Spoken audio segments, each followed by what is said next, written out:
Hi everybody, I'm Alex Tate, and today I'm going to be sharing a little bit about drone and drone swarm technology. This is a topic I've been interested in for a long time.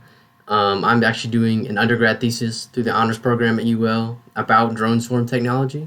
So I just thought I'd do a little diving into some of the history and some of the real world applications that drones have instead of just knowing a little bit about them.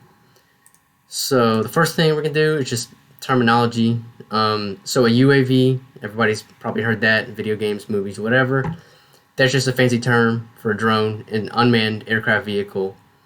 A UAS is an unmanned aircraft system, which is a collection of UAVs that are working together typically. Not necessarily, but with the drone swarm below, that's a UAS that is based on collaboration and each drone working together on a similar task. Not necessarily doing the same task, but all having the same mission. These are the significant events in drone and drone swarm technology development that I'm going to focus on in my presentation. So in 1979, we had the founding of the GRASP lab at University of Pennsylvania, which is like the academic side of things. Foundation of Zipline, which is a company, so that's like the real world commercial side. And then we're going to look at, in 2016, the Raytheon Coyote, which is like the military side of things. The GRASP lab at the University of Pennsylvania is a multidisciplinary robotics and perception laboratory. They have tons of little labs within this bigger lab that focus on robotics. And the one that is the most interest to me is the Vijay Kumar Lab, who you can see on the right. He was involved in the GRASP lab very early on. He was the head of the lab. Now he's the dean of engineering at UPenn. And the stuff that his lab has come up with is incredible. It's really better demonstrated with the videos that he's made on what his drones can do.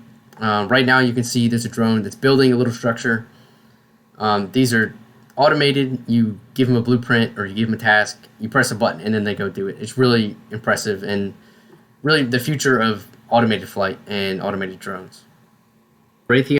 The Raytheon Coyote is a CUAS, which stands for Counter UAS. So these are typically loaded with an explosive payload, and they're sent out and they track another aircraft system, and then they take it out just by crashing into it. So obviously they're designed to be expendable. They're relatively low in cost. They're tube launched, which is interesting. Instead of a catapult or runway, they're sent out almost like a missile. And these are very autonomous. You load them up, give them a payload, and click a button, and they go accomplish the mission while you watch. There's no pilots, just programming. And that's what makes them a true swarm system. The last topic I'm going to cover is Zipline, which is a California-based company that operates in Rwanda. It's a medical supply drone delivery system. Rwanda's infrastructure is fairly poor, so if you need something delivered fast, like blood, you can't afford to wait several hours for it to navigate all the bumpy roads and all the dirt roads and things like that. So Zipline, it just delivers it. You place an order within 10 minutes of drone launches. It's at your clinic within an hour all over Rwanda, as you can see in this little map in the middle. They have 2 HQs where they launch the drones from, and the drones are completely automated. So they give it a location, it launches on its own, and drops a package off, and then flies back, and then it even lands on its own. It gets caught. It's not real landing, but those are totally automated, and they're saving lives, which is incredible. This is all cool technology, but if it doesn't have a real impact like this one does, then it's not super important. So that's the end of my presentation. This is just a little snapshot of drone and drone swarm technology right now.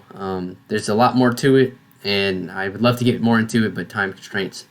I'll post some videos below that show some of my inspirations and things that made me more interested in this topic. Thank you.